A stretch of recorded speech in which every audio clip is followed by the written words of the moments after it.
But so do you work second shift or do you work?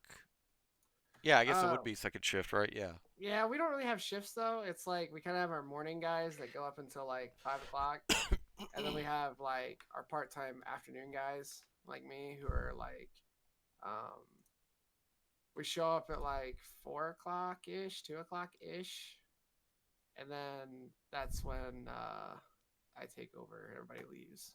So Okay. yeah, I mean, it's not really. It's more like it's hard to explain. It's like we're like a retail store, but it's not like anything super serious, like working at a mall or something like that. Oh, I So yeah, I that's good because then when it actually gets to like, hang on, I gotta clean my. When it actually gets to Black Friday and stuff like that, then it just gets absolutely like hectic. Retail becomes living hell. oh So yeah, it's a good thing that you're not actually doing retail. yeah. It's just this. We're like a little sporting goods store that only focuses on three sports. So Oh, that's cool though. What can you talk about the YouTube project at all? I'm kind of curious. oh yeah. So I noticed I brought this up. This is like my baby, I guess you could call it. I noticed before COVID started, right before quarantine in March, that we our store doesn't really do anything and have like an online presence in social media. Mhm. So I went up to my boss, and my boss is kind of like we're gonna call him an old school type of guy, where he doesn't know too much about like. Well, now he's starting to figure it out. He knows a little bit more about it than I do now, but Mhm. I don't think he's implementing it correctly because he only focuses on like his Facebook, right? Okay. Um, and Facebook, don't get me wrong, is a great place for him to do it because there's a very large presence for paintball on there. I'm in like four different buy sell trade groups for that. But this project that we're working on is I'm gonna try and revamp our entire YouTube channel and make it more professional than what we already have. And I'm trying to do a weekly upload schedule of different products that come out. With like one of our first projects that we're doing is I'm having the owner of Karmatech Engineering who makes the SAR 12C, which is the like most accurate gun in paintball. Oh, okay. He invented it and he's building them out of his garage right now. And I'm gonna have him come into the shop and we're gonna talk about three different versions of his gun, and he's gonna explain like what what one version does over another and what the pros and cons are and what each one has that you may not know about it. And then we're doing another one with him where we talk about his new barrel tips and all that stuff. It's going to be interesting, kind of like what we're doing here, but we're both going to be in front of the camera together on. And I've actually like talked to the guy before, like in person and all that stuff. So he's a really cool guy. It's going to be really interesting. I'm, So I'm really excited. so you're kind of doing a podcast then, is what you're going to be Kind doing. of to a degree. It's probably going to be about 5 minutes long. Okay. Well, I mean, Nothing too yeah. crazy, but a lot of the videos that we're going to be pushing out are going to be like super short and sweet and to the point. So, Okay, because so like I, little yeah, podcast slash mini adverts type situation. yeah. I've got Okay. a. There's a company that just released a new loader that's like for like beginner players that just came out. It's called the Speedster, and I already have a video that I'm filming Saturday for that, and it's just me talking about it for 3 minutes. So Okay. it'll be really Awesome. cool. And how long have you been playing paintball? Oh my goodness. I'm 22 now, almost 23, and I started when I was 9. So Okay.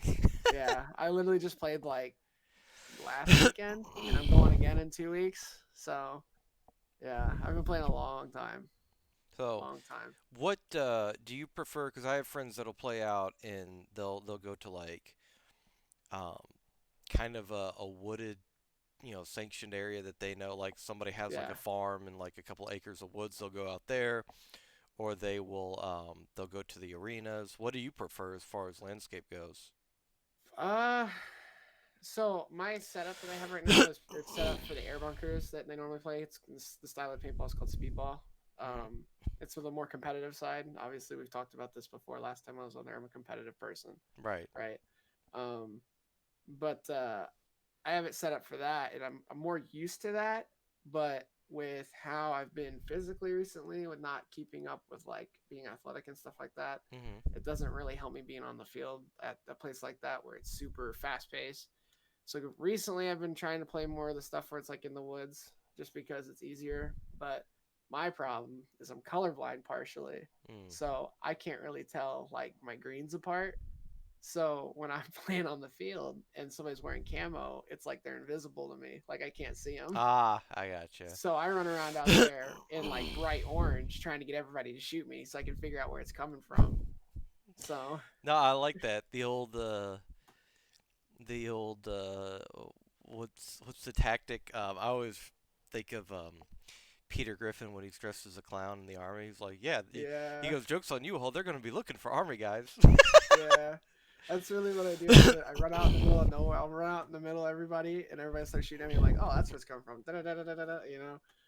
But yeah, do you, yeah. That's what we're doing though. do you ever watch any like the insane paintball championships and stuff like that on ESPN? Oh yeah, yeah, yeah. I used to play. I used to play in a tournament series like 5 years ago.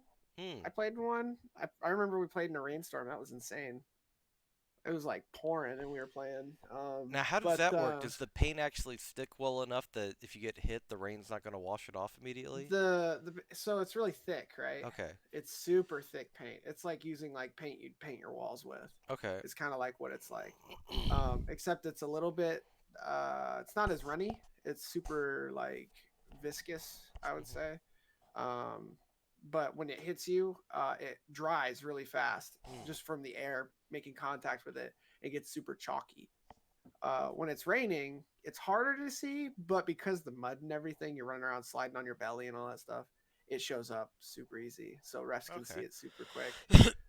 So, but Now, yeah, it's how fun. how have things kind of? Because I'm curious. I don't know a whole lot about paintball. What the evolution of paintball. How have things changed since you were like 9, as far Oh as man. like how are the guns far more accurate now and far more So uh if you so back then, right, guns were more customizable. right. So I had a gun called Smart Parts Ion that I could literally you could take that whole gun and make a whole brand new gun just with aftermarket parts. I could take it, I could tear the whole thing apart, and I could make a whole new gun, and then I'd have two guns. Um, Okay. Now it's more from the factory; they're good to go. That's what it Okay. is now. So like, I have a Planet Eclipse LV1. I don't need to do anything to that gun ever for the rest of my life. That thing is like insane, and that's the gun I was shooting this weekend, and I was, ripping up kids with it. So I mean, it's fun. But yeah, back then it was a lot different. Now it's starting to change. They're trying to make it more affordable for the player, especially with COVID right now and how Right. that market it's really hurting paintball right now. Like some companies out of the West Coast that I work with, I can't get product, and it's taken like almost 6 months to get stuff, Mm. which is kind of crazy. We've never really had that problem before, and with paintball being a luxury sport where you have to be able to spend a lot of money Mhm. to play, you really can't go out and play if you can't spend the money, if nobody's working, and then you can't get any product. Like I went to a game in August, and all the paint we were using was 3-month-old paint because all the factories had been shut down, Mm. and that sucked because paint when you let it sit for a long time gets hard. Hard. Yeah. It gets really hard. So we had like 70-80 dollar cases of paint, which is like the nice stuff, and it wouldn't break. You get shot with it, and it wouldn't break. I got shot by a tank like 30 or 40 times that day, and it just would not break. So, I mean, it's crazy. It's nuts. So, Yeah, I had a friend that used to come home with when he would go and play paintball and stuff like that. He would come home and he'd just like post on Facebook like the welts that he oh had yeah, from paint and all that stuff. Um, but it always looked fun, but it was one of those things where, like you said, like I didn't know that I wanted to invest that much money in it, and as far as like borrowing people's gear and stuff like that, I always felt kind of weird about that, and I definitely don't want to borrow anybody's like clothing. Like oh that's yeah, something that I would want to get myself. And if you're going to go ahead and invest in the clothing, you might as well invest in a gun. If you're going to invest in a paintball gun, you might as well. So it just gets yeah. to be one of those things. It's that snowball effect. Yeah, It's that big snowball. But yeah, run around yeah, here in just paintball, uh, paintball attire. Without a gun, I'm gonna look like Jason 2 point. yeah.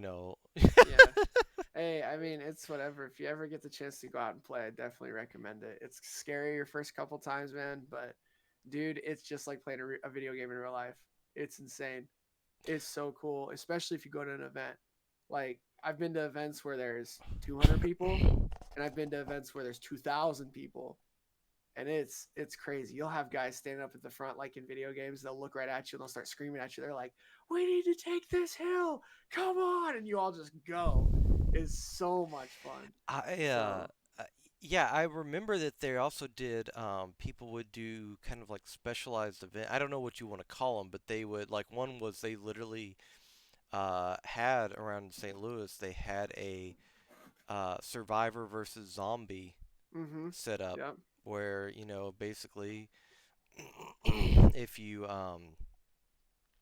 got hit, well, there were two versions of it. One version was, just as an example, one had red paintballs and the other had yellow paintballs. Yellow Yeah. was zombie, red was survivor. If you got hit with red, you were dead. If you got hit with the yellow, you became a zombie until Yep. you got hit with the red. So, and the idea being that there would either be no zombies or no survivors. There was that version, and then the other version was um, that zombies. This was kind of a weird one, but it was kind of cool too. The survivors was standard setup. They had their paintball guns and all that stuff. Um, but they also had in their back pocket they had a flag. It was like kind of like flag football, Yeah. and the zombies were trying to get the flag out of their back pocket essentially, or wherever. You could tuck it in your collar, you could tuck it in your back pocket, you could tuck it in where it's a armband as long as it was loose to grab. um, and that was cool because you had one group was basically playing tag, the other was playing paintball, Yeah. which was kind of interesting. And you actually had, instead of two groups shooting each other in traditional paintball, you actually had that, you know, and the other group is running up the hill at them. Yeah. Yeah. Yeah. So, and they had like reload stations and stuff like that. Like you couldn't carry ammo on you. It had like reload That's stations. crazy. It was, supposedly, I didn't go to them, but supposedly they were really, really popular events. Had several hundred people at them and stuff. It's not Um, bad. yeah. Yeah, I know there's a couple really nice fields out there near St. Louis. So I know one of the guys who runs the largest paintball website in the world right now, PB Nation. His name's John Dresser. hmm His home field is in St. Louis. So Okay.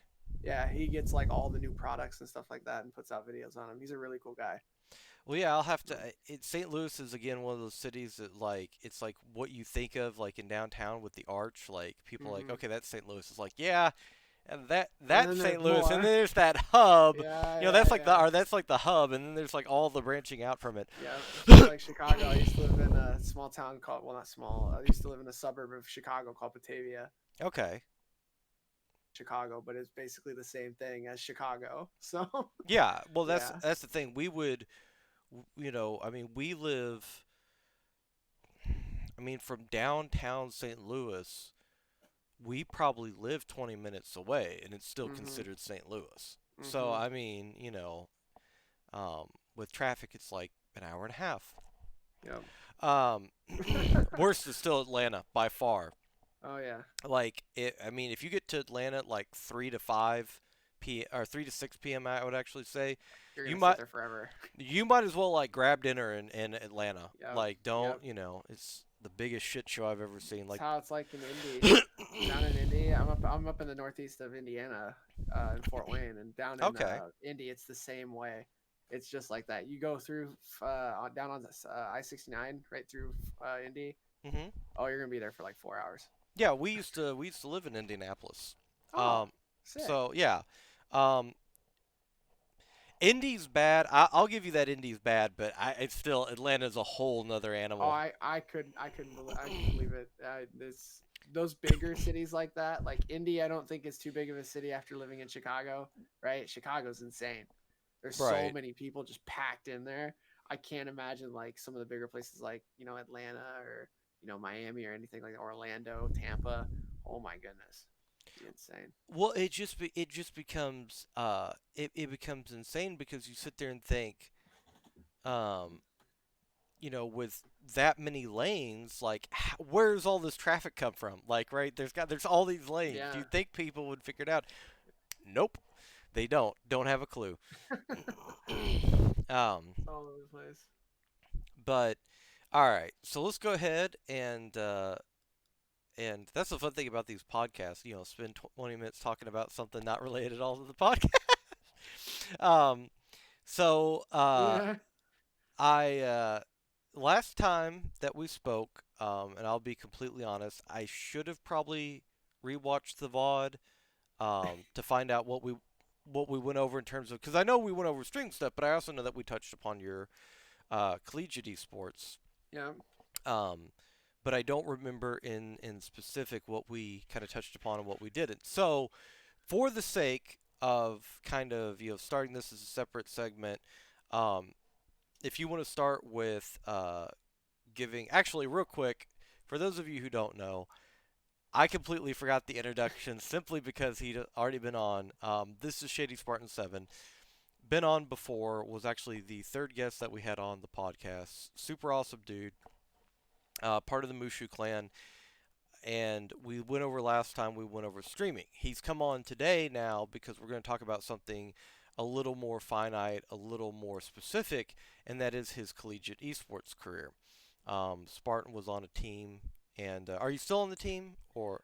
So currently we didn't have enough players this year to join the preseason split for TESPA. Okay, So right now I'm not on a team, okay, but it doesn't mean that come wintertime or come after winter break, uh, that doesn't change. Right now we're at 5. We need 6. So we're gonna see what happens here in the next 2-ish months. So okay, cool. yeah, So there's still time. fingers crossed. So we could say was on Was. a collegiate esports team that's currently trying to fill the roster. Mm-hmm. Um, and so we brought him back on because we want to talk more in specific, because I know that there's a lot of you all who are either A, in college, or B, going to be going to college in the next year or couple years. And I think as time goes on, esports is going to become a more and more prevalent thing. It's already made leaps and bounds in the last couple of years, as far as I'm aware. Because when I Mm-hmm. I got out of college, and I got a late start, but when I got out of college in like 2014, I think it was, um, you didn't hear anything about esports in college. I mean, Yeah. there may be some very, very uh, prestigious Ivy League schools had like some esports clubs or something like that, but you didn't really hear about there being a collegiate bracket atmosphere and all that stuff like you have with traditional sports. So let's kind of start from the beginning, Spartan, and Okay. how did you get, even if we're rehashing it just for the sake of catching everybody up that might not have seen the last video, or in case we didn't go over it in enough detail, how did you get involved in collegiate esports? So, like I told you before, I used to play collegiate hockey, Right. D3 NAIA, or not NAIA, I was D3 ACHA, playing hockey out of Indiana Tech. And I injured my knee and I had surgery on it and everything like that. And I decided, for the betterment of my health, not to play a physical, hard contact sport like that anymore. Obviously, the competitive side of me decided I wanted to do something else. And the first thing that popped into my mind at the time was competitive Overwatch. And it just so happened that that same year that I was coming out of high school, or not high school, college hockey, uh, my school had started an Overwatch club. Um, so I had a friend get me into the meeting and everything like that. And I told them, I play console and everything. But I'm more than willing to, go buy a PC to play. I was playing on a crappy $300 laptop at the time, getting 20 frames. So it was pretty bad. And I remember, yep, yep. And at the PowerPoint. time, I was a hardcore diva Oh. main. So I go into the tryout and I'm like, man, I gotta make a move. Like I gotta show them I'm here and I mean it, right? I go in there, I drop a 6K diva bomb on Hanamura on the first point, and it just went from there. They picked me up then I got into a starting roster with the second team, um, Team Shield, which is who I'm with now, and I captain, Okay. and we're now the only team for Indiana Tech Club. We do have a varsity team, but I'm not high enough SR yet. You have to be 3,000 SR to get into that, and I think I peaked at 2675 or something like that. I was close. Okay. So we do that. Uh, come last year, right after we had our interview, we were the only team for our school to make it to the national tournament for TESPA. We got lucky because a couple of the teams had to fold because of COVID. They couldn't play. Mhm. But still an awesome experience. I still got to play against the University of North Texas, which, as far as I'm aware, is the number 6th ranked school in the country right now. Oh, cool. So it's really cool to see them go out there and, play and see how they play compared to, us, golden platinum plebs. But, um, What rank are they? oh my goodness, they were like masters and Okay. grandmasters and top 500s. I think they had 3 top 500s on their roster when we played them. Okay. So, yeah, the skill gap was very very wide because they had 32 varsity teams, which were the established programs, Mhm. and then they had 32 club teams, which were people just playing together to try and play competitively. And that's what we were. We were a club team, and we just barely snuck in. I think we were like 57th seed coming in or something like that out of 64. So we barely snuck in. Um, So how does the matchmaking go? Because then if you're talking about it that way, it kind of sounds a little bit like, and I don't mean this disrespectfully. I mean this is what teenage bodybuilding was. If you've ever heard me talk about that, where there's not 100, teenagers showing up to do a bodybuilding contest, so they can't break it down into weight classes, because yeah, otherwise everybody would win every category. I mean, yeah.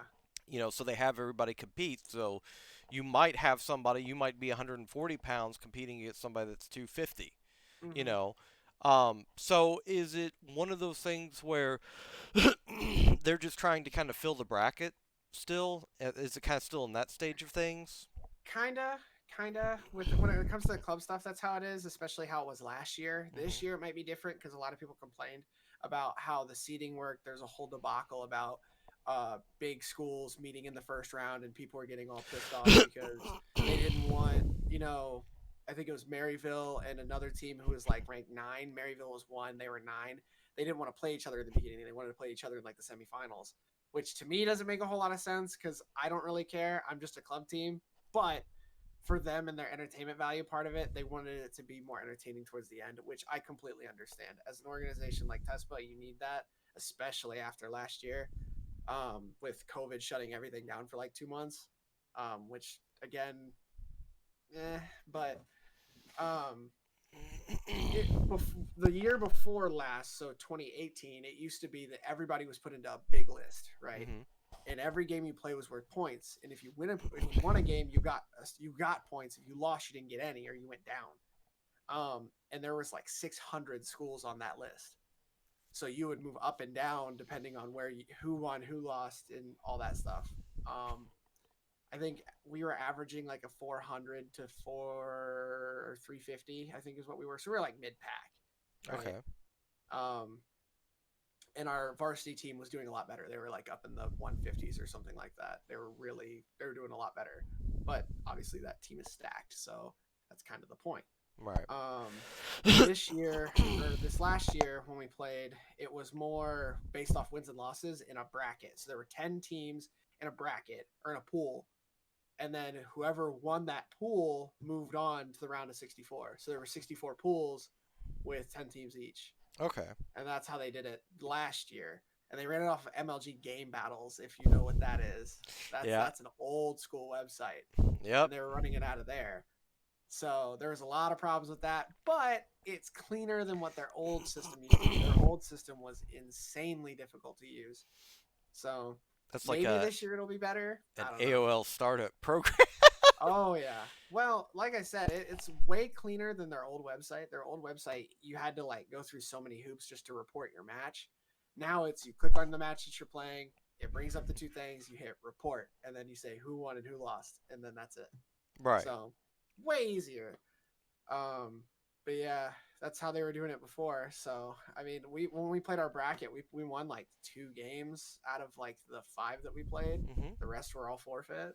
So they all forfeited. So we went undefeated in that just because all the other teams couldn't play. So, I got you. I got you. but it's still a cool experience. Still got to play against UNT. I got to talk to a bunch of the guys who are eventually probably going to go pro in the Overwatch League. Um, Even met a couple YouTubers who are fairly large. There's a Lucio main. This girl, I don't remember her name, um, but apparently she's like a Reddit Lucio and really freaking good. Like Hmm. something I've never seen before. And I was very disappointed that I didn't get to I didn't get to play her, but I got to talk to him. So it's kind of cool. So, in going with this, is this something that's affiliated with? And I was looking it up. The NACE, the National Association of Collegiate Esports. So that's different, right? I've Okay. played in that too. Okay. My first year was the league that was the team that I played in. So when Shield was first started, we played in NACE. Okay. NACE just started up this year, because well they redid it again this year because of how bad Tesla was last year. Okay. Um, Indiana Tech does have a school in NACE, um, but that is a more I think prestigious organization from what I've been told. A lot of the higher skill teams go to NACE, whereas TESPA is more like open division that you would see in like amateur Overwatch. That's more of what that's like. Whereas NACE, you have to be like invited in, and then you have to like be confirmed that you're a varsity team and all this stuff, and yada yada yada. And it's only varsity teams. There's no club teams and that kind of stuff. That's what NACE is more so. Now, So how did the club team get started? Uh, it was just a bunch of people bringing their computers in. Honestly, there's a little so the way Indiana Tech's student building is, we have a building all for the students, right? So like all of your advisors, well not your advisors, all of your like extra help is there. So like the Office of Student Success, the Career Center, which helps you find jobs, is there. The student it's International Student Affairs is in there too. There's a couple other organizations in there, I just can't remember off the top of my head. I think the church is in there too. We have a church in there that's like super tiny. um I've also got this big movie theater too, which is pretty cool.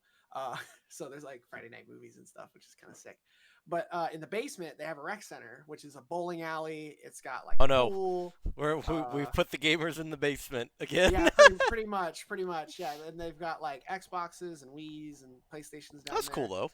and old school like Galaga machines and stuff like that, like really cool old arcade cabinets that are free. You can just walk up and press a button and it goes. There's a room down there that was it was like a study room, Hmm. but it had a bunch of computers in it, kind of like a computer lab, but not a whole lot. Guys would literally just come in with their rig and just rip those computers out and hook their computers up and just start playing down there. And that's how it started. It was a teeny tiny room. It's probably the size of this room that I'm in now, I and want this you. is not a very big I room. want to tell you this is how every '90s like teen like they don't believe in us, but we can do it, man. Like Yeah. this is how every movie starts out. Like Oh I yeah. guess you all can have like this closet in the basement and all this Mm-hmm. stuff. Which, by the way, just so we're clear, the college I went to was a bit of a similar situation where there was no dedicated room or time to Mm-hmm. anybody that wanted to have any type of gaming club or anime club. You essentially just had to rent the room and the time, but it would shift. So people would be on different spots of campus all throughout the year. It was kind of Mm-hmm. weird. Um, which I'm still ticked because one time we rented out a room for for gaming and we went and we were like 5 minutes early. We weren't even late, and some like sorority yoga program like went in and like just yoinked the room because nobody was in it. So you just walk in there. You just walk in there and just take it back. You're like, no, that's mine now. Sorry, Oh bud. yeah, we just started hooking shit up. We we we were we were like namaste, and just started hooking stuff up. Like okay, like you guys gotta leave now. Like Yeah. your name's not on it. Um, Yeah. Yeah, but yeah, now the facility that we have is like a full, gaming arena. We've got 24 stations in there, and they've all got DX Racer chairs and really, really nice PCs. Like every single one's got a 1080 in it, and they've got 4K monitors and stuff. It's crazy. Now, this is going to be kind of a common theme throughout this because I really, as opposed to, before where we were kind of going through and talking about stuff, what I really want people to be able to draw away from this, even if, and I completely understand this, even if you don't have all the answers, considering that you are a captain and kind of were in on the beginning grounds of this, you know, if somebody wants to get set up or wants to, if there's, a gaming club but it's not taken very seriously, if they want to go about, um, pushing this, because I know that we had to have like a faculty member sign off and stuff and all this stuff. So how did it kind of Mm-hmm. go to where it was this little section of the basement actually having the chairs and oh sorry. Ah, yeah, it's cutting out just a little bit. So I lost a little bit of that, but I think I got the gist of it right. So you're basically asking like, how do you go from, starting out with nothing, right, and just people hanging out in the bottom to, uh, having a facility, right? Is that what that's what you're getting at? Yeah. Well, essentially, I want to go through like how the program progresses. Because a lot of Oh, okay. times these programs are not taken, even at the more prestigious schools. Mm-hmm. A lot of times they're not taken seriously until there's a conversation with the faculty member Yeah. or the dean, or sometimes you have to go even higher, vice chancellor, chancellor, Mm-hmm. or head of student affairs. I mean, you sometimes there are definitely steps in order, and once a program starts to become much more organized, much more populated, we'll say, Mm-hmm. the college has to kind of rein it in. It can't be just three friends. Lost you again. Oh, sorry. It can't be just um, three friends Yeah. playing games. Like they have to have officiating. They have to have reserved rooms. They have Yeah. to basically know what you're doing, right? Yeah. Yeah. Yeah. Yeah. um, So so that's so kind of what I wanted to go over. yeah, yeah. So basically, the way that it started at Tech, right, was like you said, it was just a bunch of people that got together. But at Tech, what they do for like intramurals and club stuff is you have to get a sponsor, right? So from the get go, you have to have a faculty member that will sponsor you. So they Right, have to they have to be involved. And the nice thing about like Tech is when they see that there's engagement in those clubs, they'll allocate more stuff to you every year, right, right?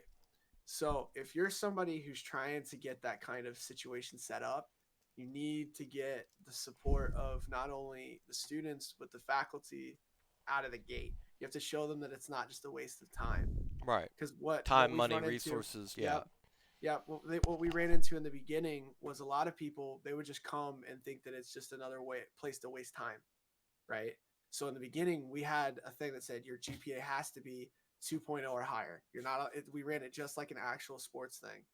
So you can't be here if your grades are slipping, and that's what happened to me. My grades slipped at the end of the season, so I got benched, and then somebody took my spot. That's how that worked. But now that my grades are all figured out, and I'm consistently getting above 2.0 or 2.5 or whatever. I don't remember what it is right now. It was bad for a while, but um, but you just have to show them that it's not a waste of time, and especially if you guys are good, you need to show them that you're good. Because like there's a program that we were playing against who needed to play this year, and I think they needed to get eighth or higher is what their school told them was eighth or higher in the national championship or national tournament, and they did it. I think they got like seventh or something like that. And what their school did was they showed them like, hey, we have something here, and they told their school, and the school went out and spent like a crap ton of money. I don't even remember the number to build them a facility, and now their program is growing. And that's exactly the same thing that's happening here at my school. We almost had an owl player, like a pro owl player, come and play for our varsity team. He was from Italy. I don't remember his name. He might have got picked up by like Boston or something like that. I can't remember. But yeah, he almost came to play, and I know that they're getting ready to knock down one of the walls inside of the building to expand the space and even create a like a streamer space. Like they're gonna make a like a it's like a glass box that's soundproof, and you can like go in there and you can stream for however long you want. And they're even doing like a caster area and all sorts of crazy stuff. So I mean that's basically it. Show them that there's interest with the students, right? You have to have people there. If there's no one there, they're not going to care. Uh, you need to show them that like it's not a waste of time. You got to show them that you're responsible with it, and beyond that, just keep the interest there. Because if it fades away, they're not going to want to do anything. Like right now, I don't have a team and there's not really interest in the team. I have to try to make the decision of whether we ask for a Valorant team because we have five and I can play with five in Valorant, or we go back to Overwatch. We just hope to God that we get a sixth person. So we'll see. But yeah, that's pretty much it. Well, Like, and the reason I want to really encourage people to do this is because even if, okay, so tomorrow, team falls apart. Unfortunately, those things happen. Programs mm-hmm, in, teams fall apart, businesses shut down, mm-hmm, um, faculty leave that might have been sponsoring you and another faculty won't pick you up. mm-hmm, These things are all par for the course. But one of the things that I always like to talk about is transferable skills. And I know that mm-hmm, sounds like, your mom and dad asking if you got a backup plan. What's your plan B if streaming doesn't work out type of thing. But the reality of it is that this is what I always told people when they would say, because had a writing degree, became a journalist. I don't mm-hmm, have a journalism background. I don't have a I mean, I do now, but I didn't have a journalism background. I didn't take a single journalism course. So how were my skills in writing transferable and all that stuff? Well, I took a bunch of argumentative writing courses. I took charge of editing for different publications on the campus and all sorts of other stuff that got me, to be able to put on my curriculum vitae, my resume, whatever your preference is to show in a job interview. And that's what kind of led me to, I worked for the school as a tutor in writing. That's what led to show that I do have capable writing skills. The only thing that I would probably have to work on would be something like interview skills, mm-hmm, which I did. I did have to work on those. But the reason I talk about these transferable skills is all the stuff that you're doing, taking charge, meeting with professors, everybody, kind of talking to Spartan, but also talking to everybody right now. By doing that, that is the stuff that they expect you to make good grades. They expect you to have your degree when you leave college, okay? That stuff is standard now, and it doesn't matter. We can talk politics all day long, don't worry, Spartan. But whether college becomes free or it doesn't, you still have to differentiate yourself because you're going to be expected to have, again, the grades, the specific degree, the background information, all that. What separates yourself is stuff like this where you can say, hey, while everybody else was just getting their math degree or their degree in mathematics or their degree in communications or whatever, I was doing that, and I was also setting up college esports on my, because that shows a next level, right? That mm-hmm, shows you being able to do research, having communication skills, being able to talk and convince people. That shows you understanding, and we're not necessarily even talking about finance, but uh, cost benefit, risk reward, stuff like that. Learning how to balance all that, and that stuff that is just it's taking things that you enjoy and making them into transferable skills. mm-hmm, Because it's just like with streaming. If streaming doesn't work out, and it isn't going to work out for everybody, um, but if you have all these skills with video editing, with graphic design, all the stuff that you put towards your stream, you get to put that down on a resume. You do. mm-hmm. You get Yep. to, that might show an interest in something you want to go to college for, all that. So for all the people that are in college or all the people that are going to college, um, take note of what Spartan is saying because that one tells you how to kind of get these programs set up, so you kind of don't just have to like figure out from the ground up like we did. But two, it also tells you the skill sets that you're learning to complement you throughout life, because a big part of this is negotiation. You're going to be negotiate from buying a car to your salary to everything. You're going to be negotiating stuff. So Yeah. learning these types of skill sets are invaluable. And I'll tell you right now, even if you get a no from faculty, if they say no, well, we're not really interested in this program, here's the tip: don't bug them. Go do more research.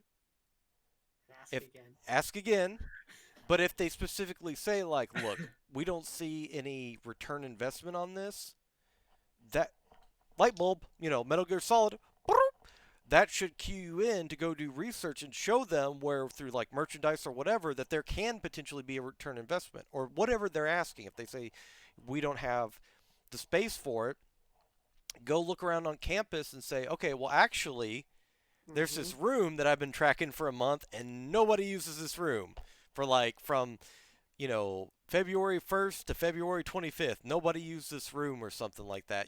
Doing Mm-hmm. stuff like that, you know, can definitely take, a no and transform it into a yes. At the very least, again, it gives you a much stronger consideration in the future. So going kind of back to this, once things kind of started to level out and you started to get kind of a grasp and get going forward with all of this, what was the formation of the team like?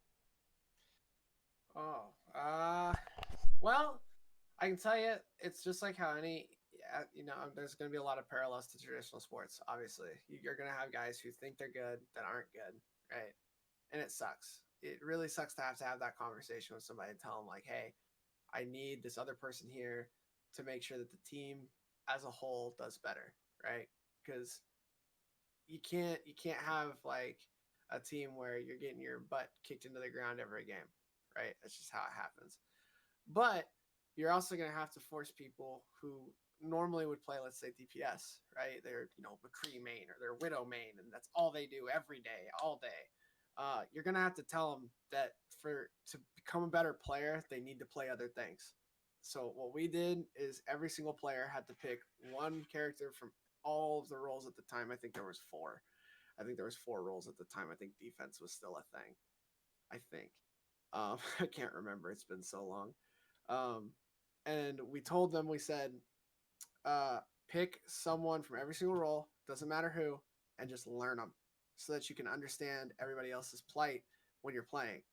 One that opened my eyes up was is I played secondary as a healer, right? I was a mercy main in the healer role.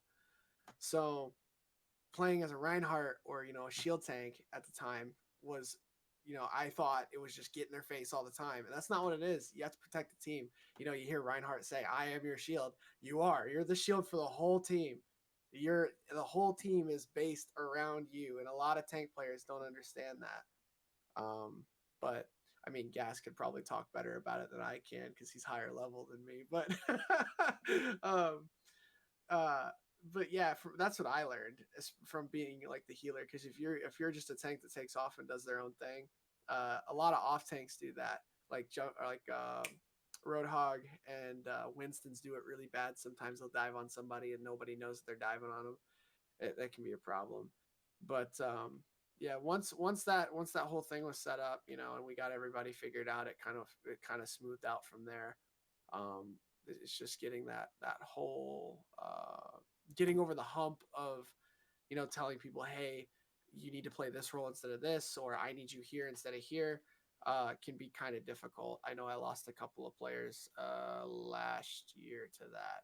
I think right before the split from preseason to the regular season, we had that issue with a couple of players, and they're no longer talking to me.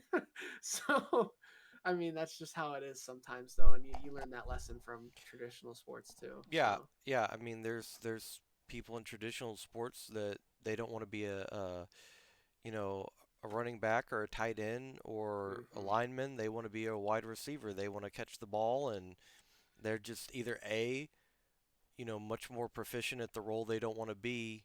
We don't always get to choose what we're proficient at, so to Mm-hmm. speak. Um, and so I do think that that again is a valuable skill set to have, is basically having a conversation with somebody, you know, hopefully as best we can, rational, mature conversation. We know the Overwatch community, so sometimes that doesn't happen. You can only, you can only imagine. Um, but sitting down and having a conversation with somebody about, switching roles, and one of the people that I do it with all the time, Hero. I mean, he basically was on a team and got to GM on. Our first time we got to GM was on DPS, and then he's on a team, and people switch him to off tank.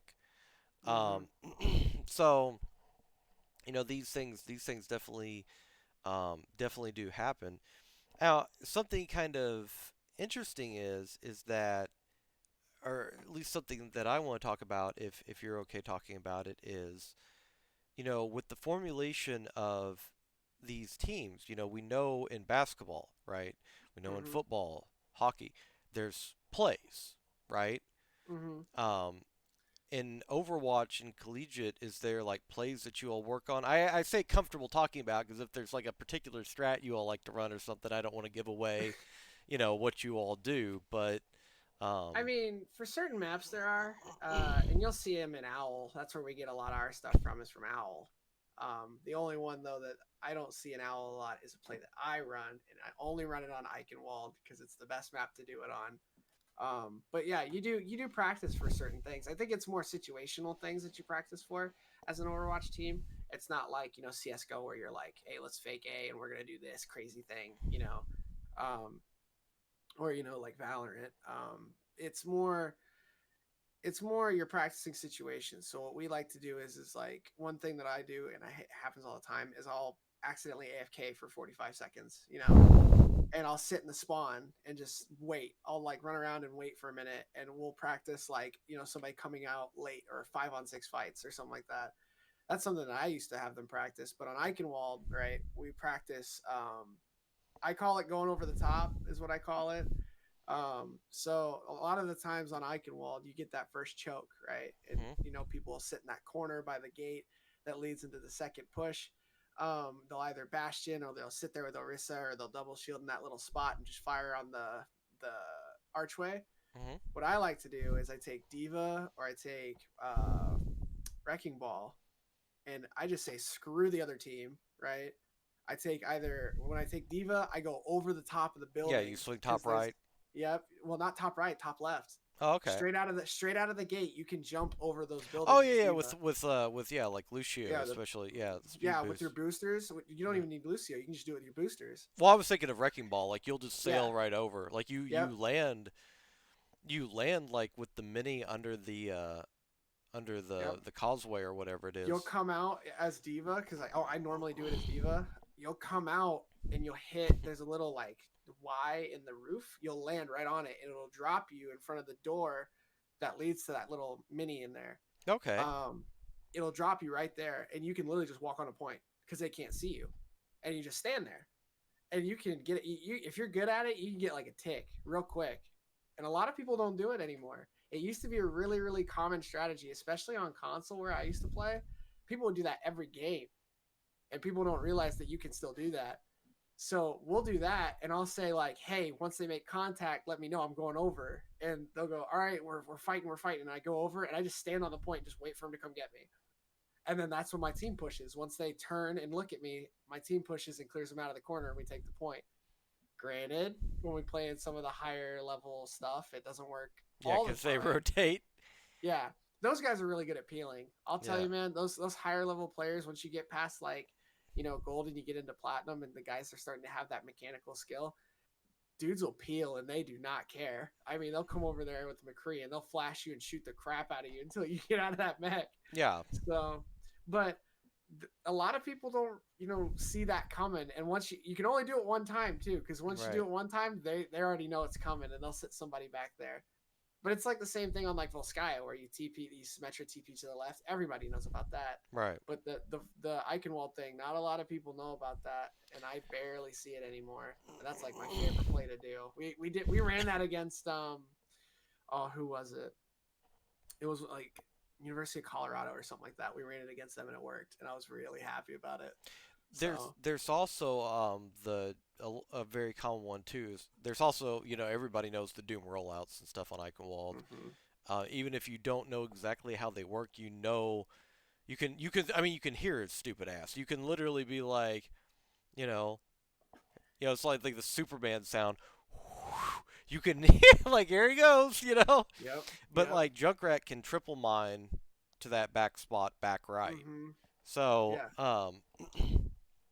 yeah, there's all sorts of ways to kind of get there. Eichenwald's a fun map. I always liked Oh yeah, Eichenwald. it's a good Um, map. but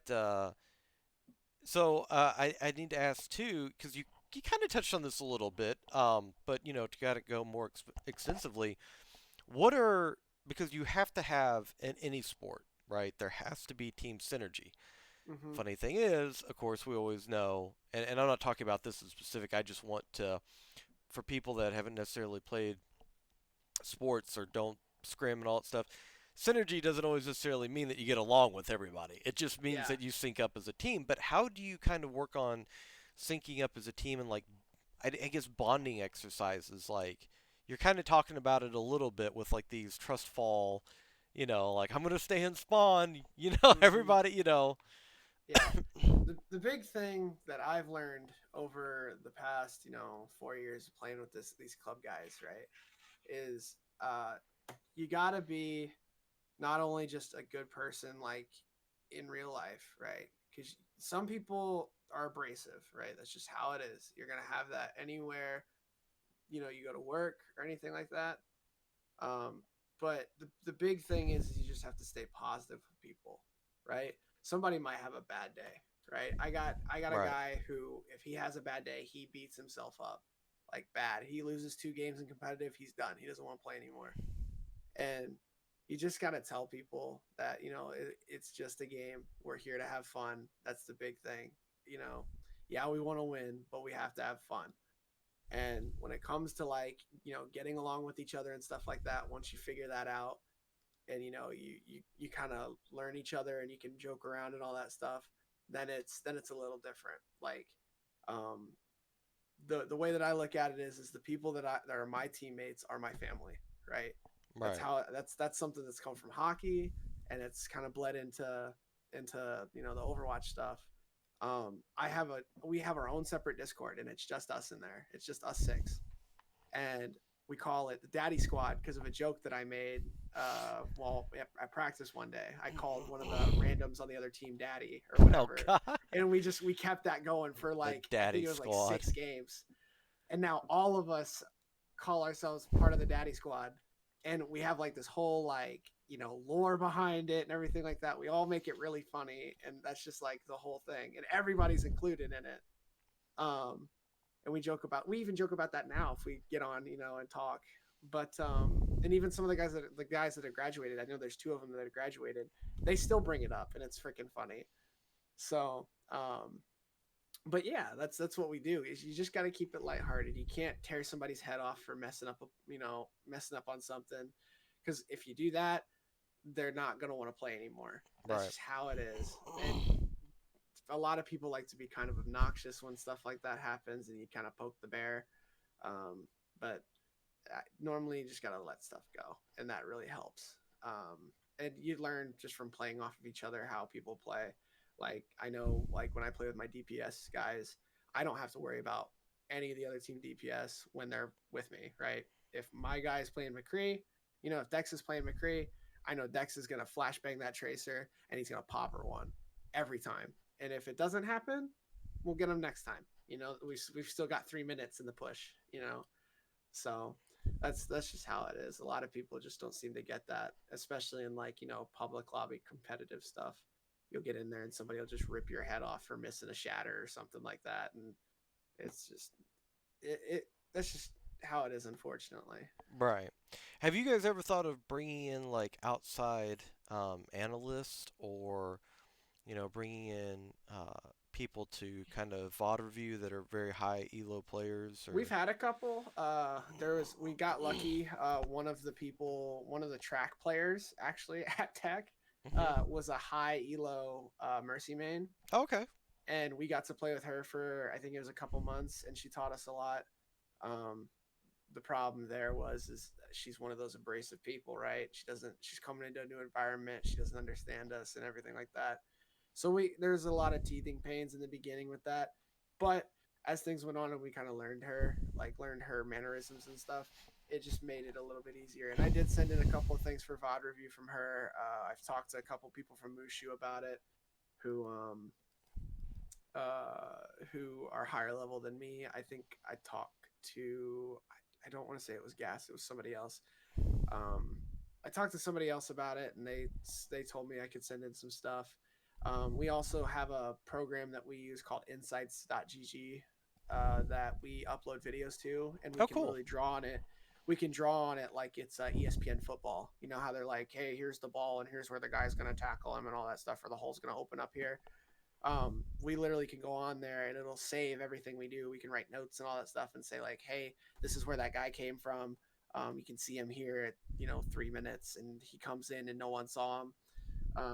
We can do stuff like that on there, and that's really nice. I haven't used it in a little while since COVID and everything, and not having a team, but we used to we used to use that a lot.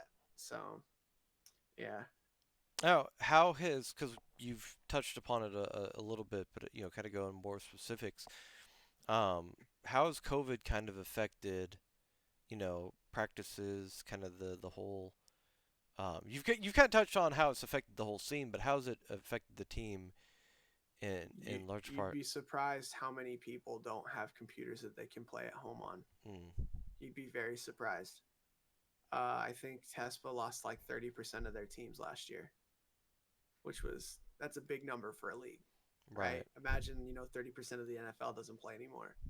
Like, oh my gosh, right. that's a huge blow.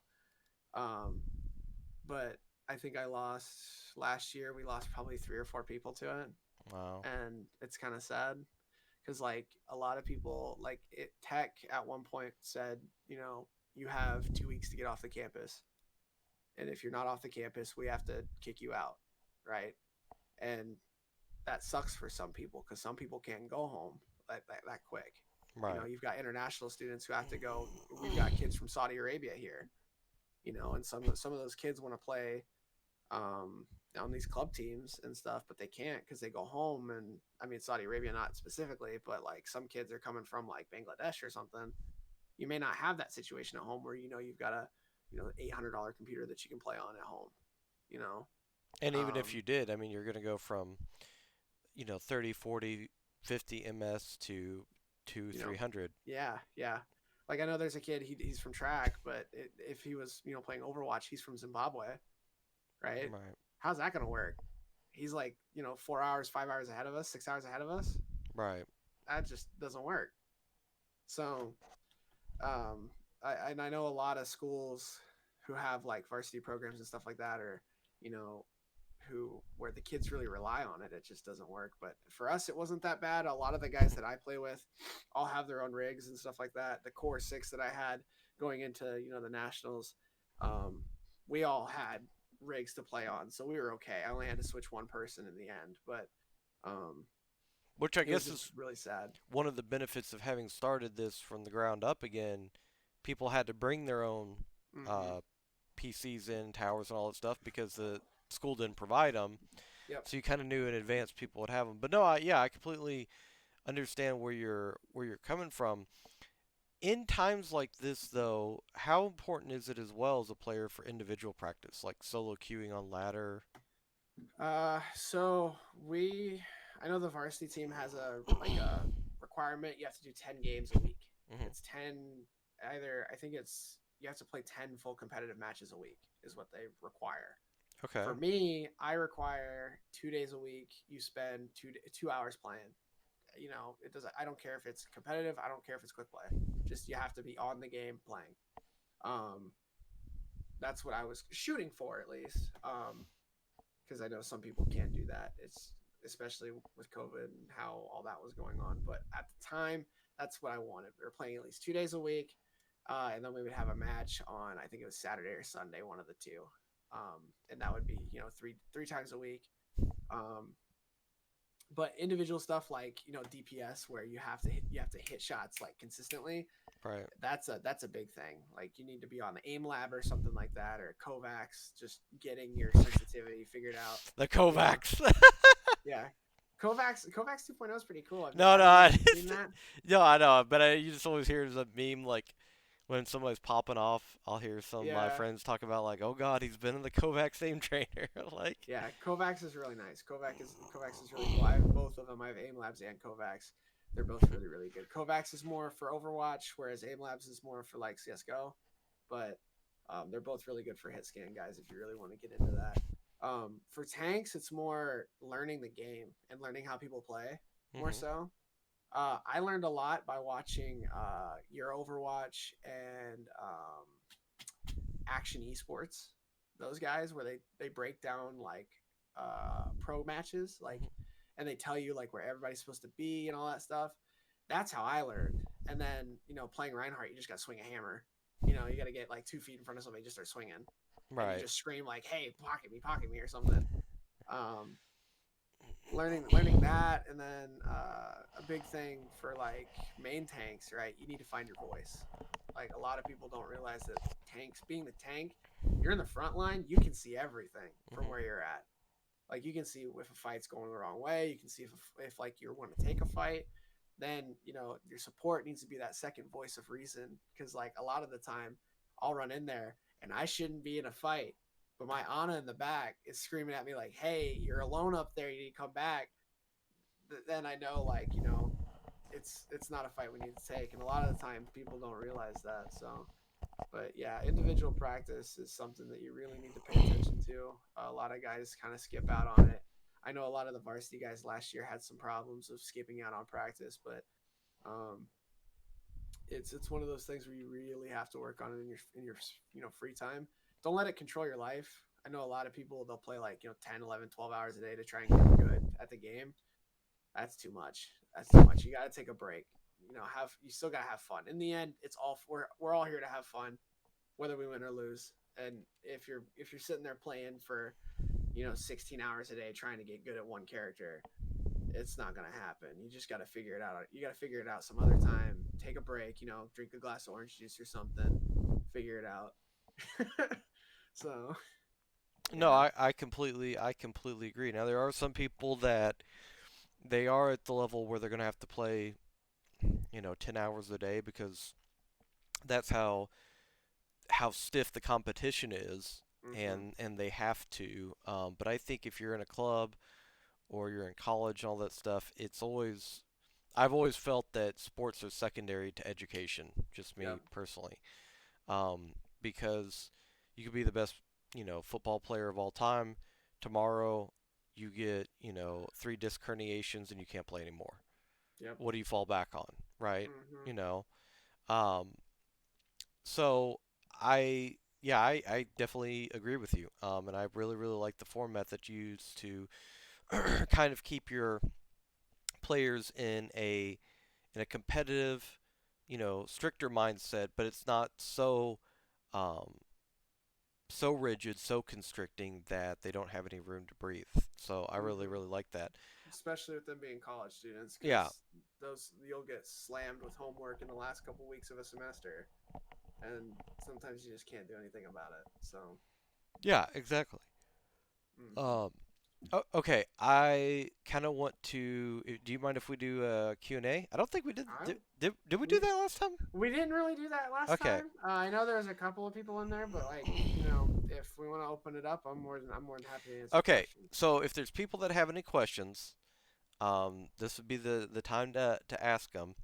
I'm going to ask though, because I know some people like to ask stream related questions, or they like to ask, um, questions that'd be more, what's your favorite this or what's your favorite that. Let's try to keep it more. We can meme around a little bit, but let's try to keep it more centered on, the collegiate esports scene and stuff like that. If you have any questions or how to start a group or anything like that. If anybody has any questions. Let's see what happens. So we'll wait a second for people, Mm-hmm. see if they have any questions. Yep, and if the questions don't come up with the esports stuff, I'm more than happy to answer other stuff as well. Okay, yeah, Because yeah, yeah. ooh, cracked my wrist there. Oh boy. Yeah,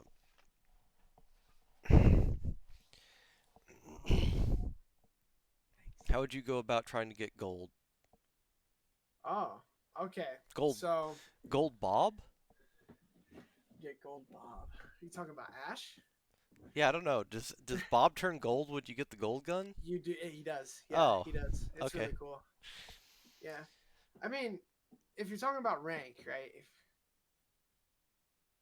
Golden Lava Bob, do be like he is talking about Ash. Oh, You just gotta okay. play competitive, man. Get those points. Knock it out, man. Knock out all your competitive stuff. Get all 3 ranks, and you can do it quick. You can do it real quick. Yeah, all you gotta do is just get the gold skin for Ash, and you're good. Oh, okay. Yeah, because he turns gold or whatever. That was like a huge thing when that first came out. People were losing their stuff over that. They're like, that's so cool. I wish they'd do more stuff like that. Where like, if you got gold instead of Diva's guns being I gold, it was I like her whole still mech was say to gold. I still say to this day that it would have been the greatest thing ever if instead of Sigma's orbs turning gold, his feet turned gold. That'd be hilarious. Yeah, like his That'd be so funny. golden toes. Oh my god. um, yeah, Mega, you can get it out easy. Oh, it's easy. If you play if you play a day or two a week for an entire season, you'll get Oh you're yeah. almost guaranteed to get your points. You Like get a lot just from playing competitive. yeah, It well, that's what I meant. doesn't look like a lot. It doesn't look like a lot, but that 30 points, if you play like 10 games, 30 times 10, 300 points. That's a Yeah, lot. So, yeah, that's what I'm saying. If um you don't have like if you play the game 4 or 5 days a week, you can play mm-hmm. it 1 or 2 days competitive and get those points Oh yeah. for sure. Oh yeah. And you'll climb too just by playing. You'll climb and you'll get up into the higher stuff. I don't know what rank he is or anything like that, but I mean, you going from like silver up to gold to plat. I mean, you get tons and tons of competitive points once the season ends. Oh yeah, yeah, Gotta for win all sure. those games. You don't gotta win them all. You win some, you lose some, but it's Yeah, always nice. focus. The best advice that people give consistently that I've heard is don't focus on winning, don't focus on losing, focus on improving. Mm-hmm. And Mm-hmm. if you,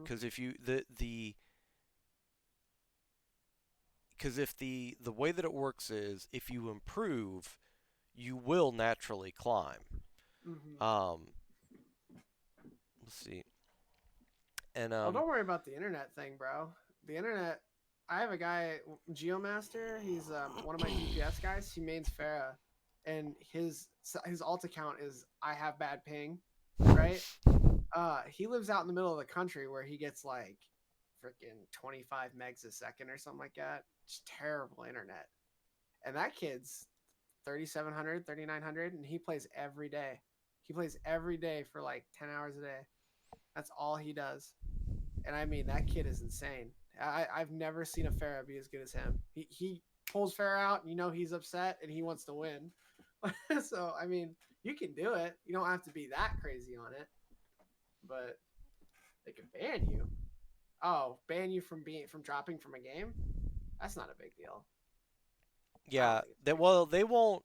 Here's the thing, Mega. Number one, I've never heard of anybody getting banned. You might get suspended, you might get timed out for a while, but I've never heard of anybody getting banned for connection issues.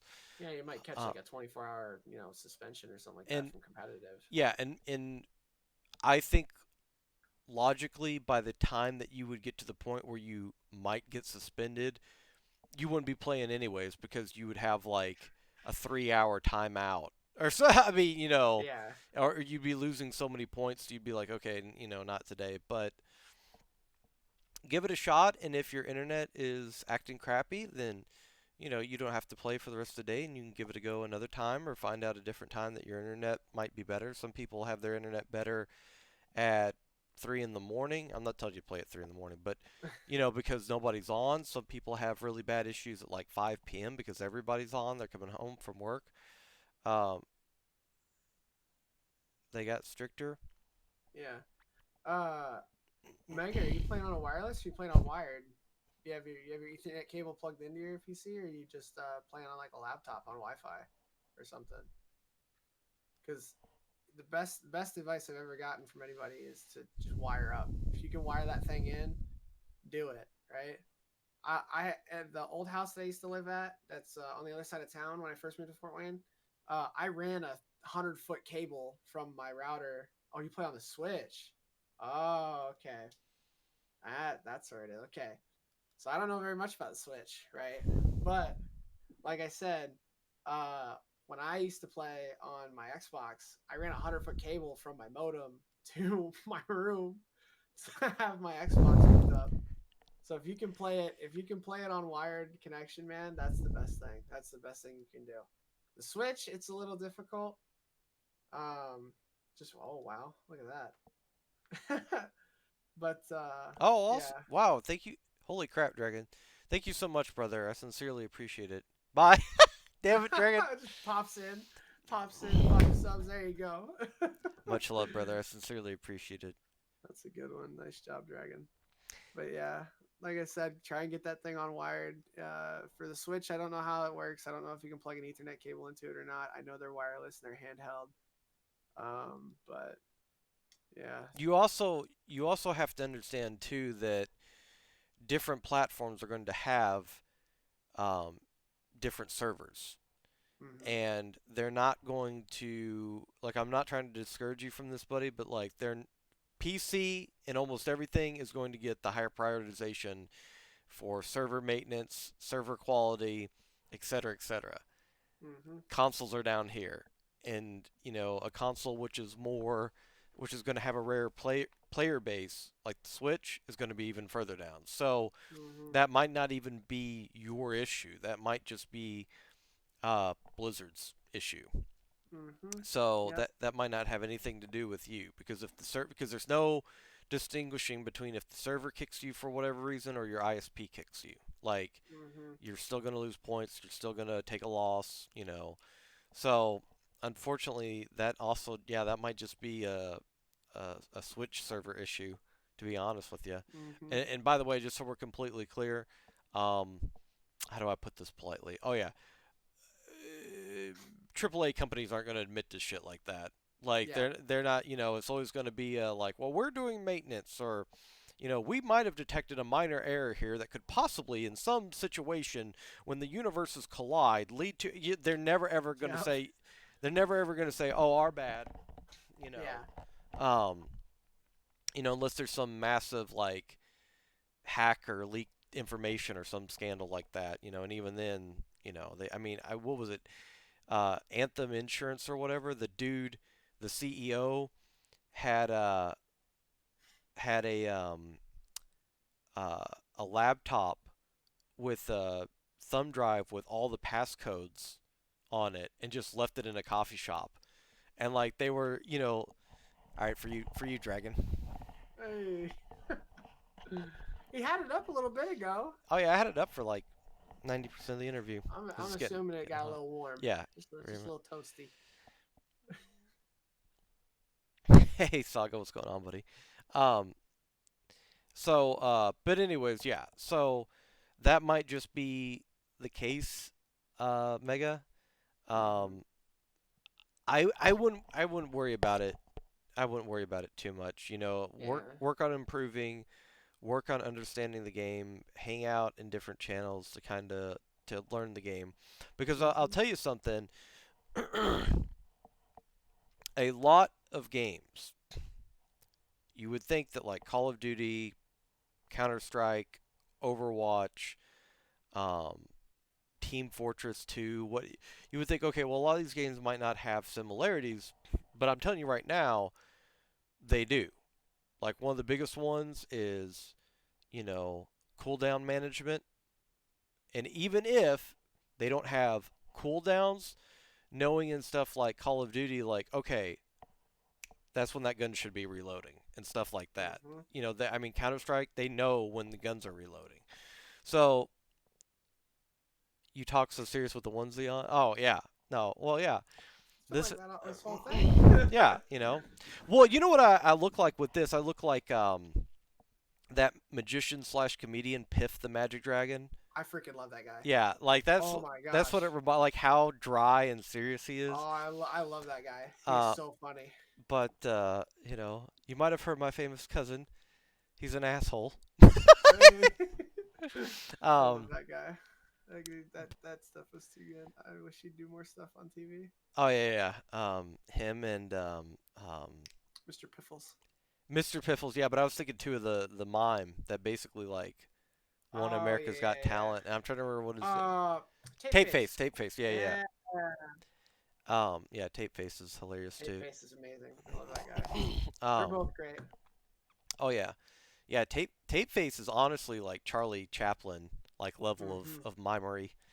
Yep. Um. But yeah, I mean, the thing about it is, though, Mega, what I was trying to get in that whole convoluted sentences that I was saying was that even if you're not able to play a game, but you take an interest in it, just hanging out in channels and learning how different things kind of work, you're still working your brain around improving the gameplay, as opposed to just not doing anything, right? It's the same thing as even if you're not able to if you're learning a language, even if you're not able to verbally rehearse it with another person that's fluent in that language, watching I mean my aunt, she she's been taking Spanish courses forever, and my uncle doesn't, so what does my aunt do? She watches Telemundo. Yep. um, or was it Uno Vision? um, Yeah, that's what I do with German. Because I teach myself German in my spare time, and I watch German films when I'm trying to learn something. well, you'd So think it's somebody that was German I'd actually know a little bit more German. see, that's how I am though, because I have family who are German, Right. and I know where they are in Germany and all that stuff, and I've had contact with them a little bit. And a dream of mine is one day to go over there and just show up one day and be like, "Hello." Yeah. Yeah, that's what I do. Like Downfall, it's a World War II film, and I absolutely like. We talked about this before. I'm a history buff. You're a history buff. Right. That's what I do. So that's what I do. I watch German film just 'cause it's fun to listen to the language, and you'd be surprised how similar it is to English. So Yeah. um, Well, yeah. And then actually, uh, one of my favorite things to do too is to watch if I'm watching a different language or something, is to watch like cooking shows, and and it mhm. because that stuff's really cool, and you get Italian, French, German, Oh yeah. Spanish, all this stuff. Oh yeah, you get everything. Well, and it's easier too because they will go over, you know, um, they will go over specific words, and it's far more easier to memorize specific words, to start with and pronunciations than it is to just go full on sentences. Hmm. Um, I've been hearing a lot about that game, Genshin Impact. I'm so And afraid to play it because that's gonna be I feel like it's oh my gosh. Oh boy. my mods. My mods are supposed to be banning people that say that stuff, not actually be the people that say it. Hey, you know what? It's whatever. Playful banter happens all the No, time. I'm joking. Respect the dragon. Yeah. Yeah, Yeah. you Does gotta this respect the dragon. does this look like the man of somebody that's not serious business? I look like the man. Look like the face of somebody that's not serious business. Um, but yeah. Before we got sidetracked, did anybody else have any questions for Spartan about the Breath of the Wild 2, the collegiate esports scene? Let's do it.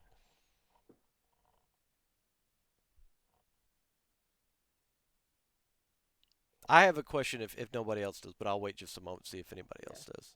Oh, and real quick, before we got sidetracked, and I was gonna interject real quick, but Mega said something about TF2 and Paladins and Overwatch being like different and everything like that. They don't really play the same.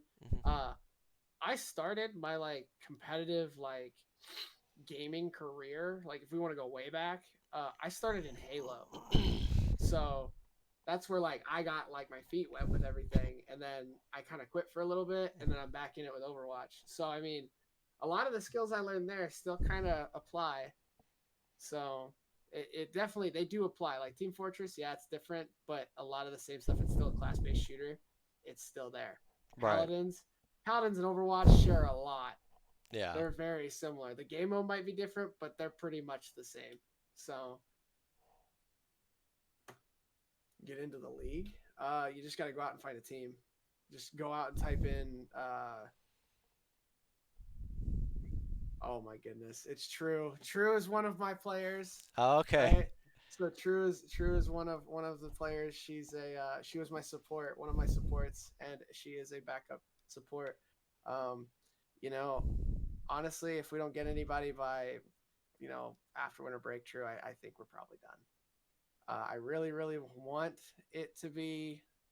I want it to keep going, but I asked James. I've been asking James if we're gonna get more people. James is our he's like the head of all the club teams and all that stuff, right? Hmm. He's the coordinator for all that stuff. Um, I hope he'll get back to me with somebody. Yoshi did make a second account, so we still only have 5 people, even though they joined with that new account. So yeah, but True is another collegiate player. So she was with me last year, and she's one of the. If anyone has anything to do with like starting everything up, uh, it is True. True is one of the very first people to actually get the whole thing set up. And I kind of just fell in line after that. So she really was the one who like really got everything started, and then we kind of took over after that. So yeah, but yeah, hopefully it'll make it, but we'll see. We'll see what's going on. So yeah, I know it's sad. I know it's sad. Yep. Well, you know what?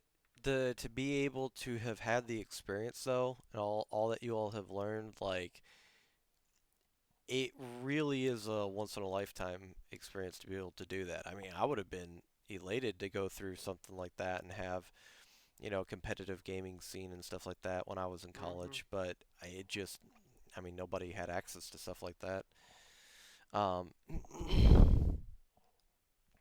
Yep. but the question I was going to ask is, in the future, if you are considered um, a non-player coaching only position. You know, I've been trying to work with an Valorant group to try and not like be a player coach type thing. Hmm. Um, just because I like the game, I think it's cool. Um, but honestly, I might if Overwatch survives through Overwatch 2. I mean, it might be something I'm interested in. I might try to. I tried to pick up a high school team and tried to coach them a little bit, but I don't know. It's one of those things where I think the interest in Overwatch is starting to slowly peter out a little Hmm. bit. It is, yeah. You're gonna have that core, hardcore fan base just like you would with any game, but I think it's starting to peter out to the point where if Overwatch 2 doesn't come out within the next year, I think Overwatch is gonna be pretty dead. Which is sad to say because like last year there was a lot of interest. The year before there was even more interest, and when right when it came out, I think the team started a year or two after the game came out. There was a ton of people interested in playing, and now there's barely anybody who want to play Overwatch. And it's all about Valorant. It's all about Rainbow Six. It's all about COD, uh, all sorts of stuff. One question peak. Are you talking about peak rank? Yeah, PCASR. It was 26, 20 or 2675 or something like that. 2775. I can't remember off the top of my head. Okay, cool. So, and yeah, and then on Valorant, I'm bad. I'm bad. I'm only like silver 3. Oh, you're fine. But that's a whole another game. That's a whole another thing. I had to learn how to hit scan in that game, and it's a struggle. So, but yeah, it was like Corner 20. simulator. Yeah, for Corner real. protecting simulator. Click heads. You just got click heads. So, um, but yeah, yeah. Lost my train of thought. Oh, you're good. But it's basically it. I mean, that's really it. So, So. all right. Well, if nobody has any more questions, it was funny because like I said, I was a little worried. We talked about before we went live with the broadcast, um, that I was worried because this was a more specific, concentrated subject. I was worried about how long we were gonna go for time because I didn't want to be like 15 minutes and then be like, all right, we have nothing else to talk. you know, um, and I'm pleasantly surprised that uh, this was a different take for the podcast because it wasn't Hmm. about streaming. It was about something related to gaming, but it was something that was a different topic, and we went you know pretty much normal time. So that's Hmm. awesome for me to Hmm. see. It means in the future, we can always have different subjects and stuff like that we can talk about. And yeah, I think that that's awesome. Hmm. So, um, Oh, oh, it's fine. Dragon, you're fine, brother. As always, the VOD will stay up till Twitch takes it down. Yep. Um, I'm probably gonna download it or record it some way so I can yeah, post it and have it forever. yeah. So, But same thing, Mega. If you get a chance, watch the VOD if you missed anything. But otherwise, have a great sleep, buddy. hmm. And yeah, the VOD's always up, everybody. And then, Hmm. the YouTube channel. Um, wait for it. Wait for it. Wait for it. I was Wait gonna wait for it. for Eclipse to yell at me about it. The YouTube channel, okay. Um, I'm gonna get that done this week. What videos will be up, I have no idea because Hero and I talked about the editing, and um, Hero was like, it's gonna take forever to upload these long videos, and so I'm gonna upload them maybe like one one or two a day or something like that till they're all up there. Because this is episode 40, so I have 40 of these to do. Oh my goodness, you're gonna be So there forever. yeah, I thought my videos were long that I posted come too. Oh on, my fiber goodness. internet. Hey, there you Yeah, go. what There you what go. Get YouTube that. channel exactly, Dragon?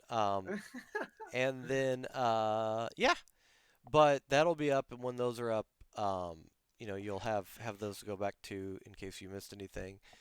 Um, Oh, and real quick. I just okay, remembered. I just remembered. So we talked about this last time, right? We're history buffs. Have you seen the helmet yet? Have you seen it? no, Have you seen the helmet? You haven't seen the helmet? no, Let me show you the helmet. Let me grab it real quick. You're okay, gonna love this. So this is like a gimmick back when I was first starting to stream, and I don't ever take it out that much anymore because people don't really like it. But let okay, me show you because you'll appreciate this. okay. Where's the badges?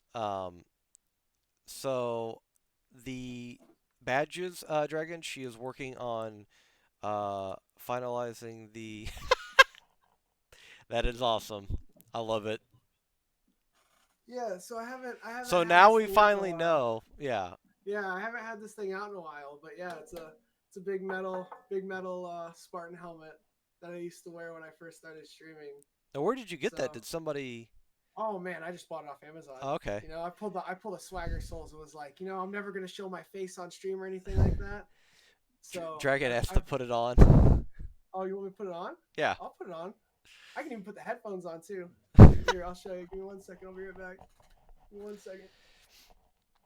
So Dragon, she is doing the coloring on the badges right now. But her grandparents both got COVID.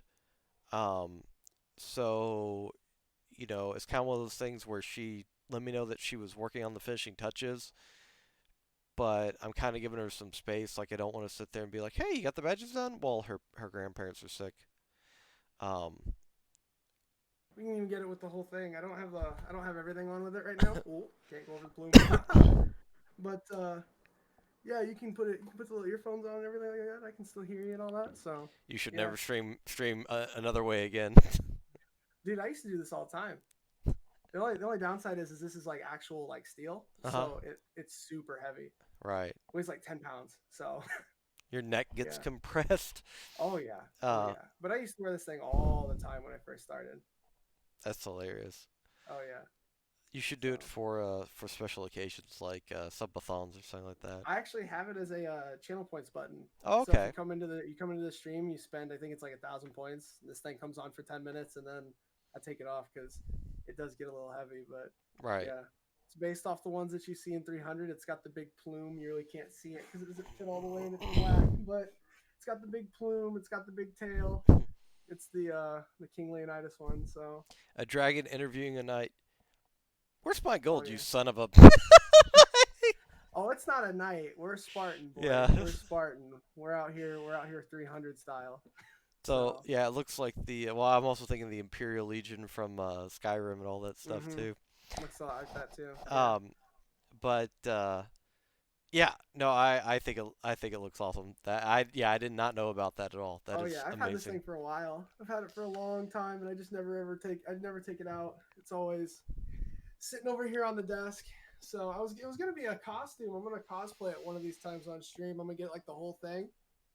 I've got like a chest piece that I'm gonna look into to get like an actual like hoplite armor. So it'll be kind of cool. That's awesome. One of these Oh days yeah. we're gonna have to live stream Rome Total War or something like I that. got it. I'm Yeah, yeah, game. I'm game. it'd be fun. I only play the Spartans on there, obviously. So. Oh, Oh you should yeah. make it back in the background. Oh yeah, like have it like set up in the background. Yeah, I'm actually getting a shelf here. I'm gonna like a put all the stream stand. Yeah, stuff on there because I've that'd be got cool. my girlfriend got me some collector edition Pringles from Rick and Morty because I love that show, and That's I gotta awesome. show them somehow. So I'm gonna get a nice little shelf back there so everybody can see them. So Um, yeah. no, I yeah, that's what eventually like this is obviously my room. This is not, just a Yeah. stream room, but I eventually I would like to have a stream room and have some figurines and stuff like the songbird from BioShock is way in the back you can see. Mhm. It's underneath Yeah. the Dreamcatcher. Um Yep. That's what this room is. This room's just I have two rooms. I have my bedroom and then I have this room. This is my game room. So I've got all my gaming stuff in here and all yeah. like my paintball stuff. And it's slowly turning into that. I'm just terrible at cleaning up my own messes. So Yeah, right now we're waiting. and I kind of also want to do it too because I want to I kind of want to have all my like gaming stuff separate from my bedroom because they say for rest Mhm. and all that stuff, it's better not to have all this shit in your room. Mhm. With that being said, I think that we are going to go ahead and wrap things up. And I'm not gonna lie, I'm starving. And Mama Yon made gluten-free spaghetti. We'll see how that turns Oh, out. there you Not go. her That fault gluten. if it doesn't, but we'll see how that turns out. Yeah, that Um, gluten free stuff, man. mm, mm, mm, Mm. Tastes Yeah. like I wish I had gluten. Um, Yeah. and after I get done eating, yeah, I think we're gonna do a stream after I get done eating, Dragon. But tomorrow night on the podcast, we are going to have at 8 p.m. Eastern Standard Time. We're going to have Scotch Skull, who is a Monster Hunter streamer, really awesome person, good friend of Mother Coconuts, who was on earlier, and this is a person that was recommended to me by Mother Coconuts to interview. So I'm super excited about that. And then we have a new member of the Mushu clan, Pumpkin, Oh heck um, yeah. who will be on October 17th, so Saturday at 2 p.m. Eastern. And then we will have Sankado, who is another person that I am ashamed to admit that I've had to reschedule for several times now. But we will have Sankado on October 18th at 9 p.m. So, anyways, if you don't remember all that, Scotch Skull tomorrow at 8 p.m. Eastern Standard Time. So, thank you so much again to Spartan for coming on for a second time. It was just as awesome as the first. So I hope you had fun coming on I again. did. I appreciate everything that you do, man. This So is awesome. I love coming on here and talking. So um, it's an S. So hang on, I got it. I got dragon. I got a dragon. yeah, it's Shady Spartans plural. So yeah, it's a red head chick on there with the on the background, and then it's just a white helmet. He's got it on there. So So yeah, I uh, stream intermittently. So well, I'll try and get one out here soon. But with that project, we're gonna see how that goes. But yeah. no, that's fine, and kind of integrating it back into just a day or two and all that stuff. a week Hmm. is because I think too often streamers, um, it's all or nothing. It's either 7 days a week, 10 hours a day, they think, or I'll not do it at all. And um, I just think that that's not the most proficient way to go about it because there are people that start out the grind at 2 to 3 days a week, increase it to four to Hmm. five, et cetera, et cetera. But Yep. that's another topic for another time. As always, Spartan, you are more than welcome to come back in the future. Hopefully, we will definitely have an opportunity to talk more in the future. In the meantime, as always, while I go grab some food, we are going to. So you're not going to be streaming. Me no, not after this, Okay. unfortunately. Um, between It's a this and little work, late. I figured you were going to go to bed. Okay. So as always, if the guest is not going to be streaming, we are going to let them pick who we raid. So Oh Spartan, if man, you want to who put, do I have? Oh, I got a guy. I got a guy. It's an okay, old coworker who if you I want used to to hang out with. put it in chat. Yeah, let me get it all situated here. Let me grab his thing real fast. It's just can I just send the link in there or Um, if you just want to put the name, I'll do the raid command. oh I got you, I got you. So it's this guy. His name is Jared. Or no, that's not Jared. This is who is this? Let me see who this is. Oh no, this is a guy who's an early or follower of me. I just So want to point out this is an old coworker of mine. Who the hell is this? no, okay. So there's two people on my follow list who both start with wheel, like wheel, Gotcha, gotcha. and this guy's Wheelie Demon, and then the other guy is Wheel Man. So I I get them gotcha. confused all the time.